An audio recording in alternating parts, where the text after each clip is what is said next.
আজকে আমরা এই জিলহজ মাসের সমকালীন রাজনীতি নিয়ে কিছু কথা বলার ইচ্ছা প্রকাশ করছি।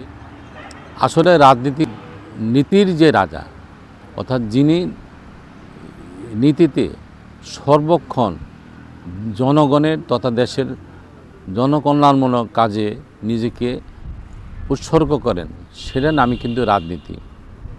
এবং সেই রাজনীতি করতে গেলে প্রথম হলে নিজেকে শিষ্টাচার অর্থাৎ তার আচরণগত পরিবর্তন নিয়ে আসতে হবে। আমার আচরণটা যদি মানুষের সার্বজনের কাছে গ্রহণযোগ্য না হয়, তাহলে কিন্তু সর্বস্তরের জনগণ আমার কথা শুনতে চাইবে না বা আমার দিক নির্দেশনা মানতে চাইবে না।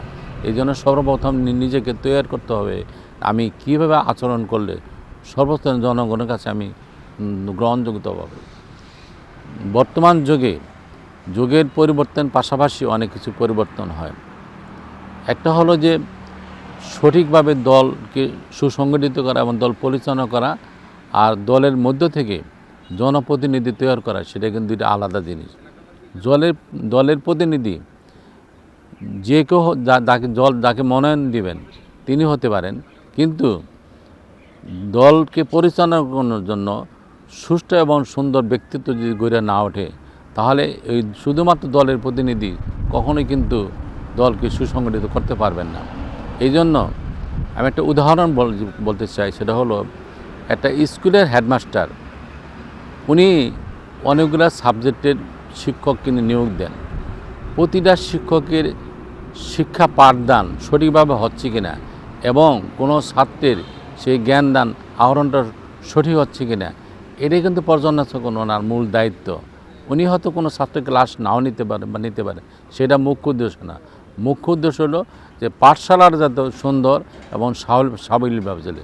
সেই একইভাবে রাজনীতিতে যিনি দলের প্রধান থাকবেন, ওনার দায়িত্ব, আমি মনে করি সব দলেরই একটা সাংগঠনিক অবকাঠামো আছে। সেই অবকাঠামোকে সঙ্গে নিয়ে যোগবুদ্ধিকে খাপ খাওয়িয়ে তারা দলটা কীভাবে পরিচালিত হবে সেই ধরনের তারা দিক নির্দেশনা ঠিক করেন, বিভিন্ন কমিটি নির্ধারণ করেন।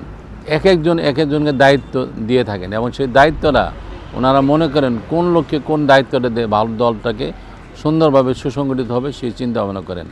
আমি এই ব্যাপারে বলতে চাই, যদি একটি দলকে যে সুসংগঠিত করা যায়, আমরা কি করতে পারলাম সেটা বড় কথা না, আমি দল থেকে আর কতগুলো নেতা তৈরি করতে পারলাম সেটা হলো মূল উদ্দেশ্য।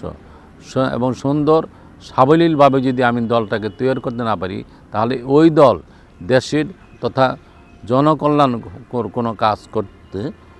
কোনো কাজ করার সম্পাদন করতে সক্ষম হবে না। এই জন্য সবার আগে উচিত হলো দলকে সুসংগঠিত করা।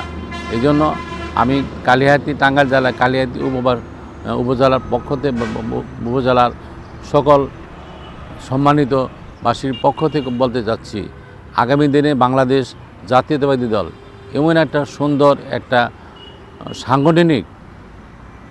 সাংগঠনিকভাবে এমন একটা দলকে সুসংগঠিত করবেন যে এই দল সুসংগঠিত হওয়ার পরে দল একটা সুন্দর একটা দেশ উৎপাদনমুখী এবং যে মানুষের মধ্যে যাদের মধ্যে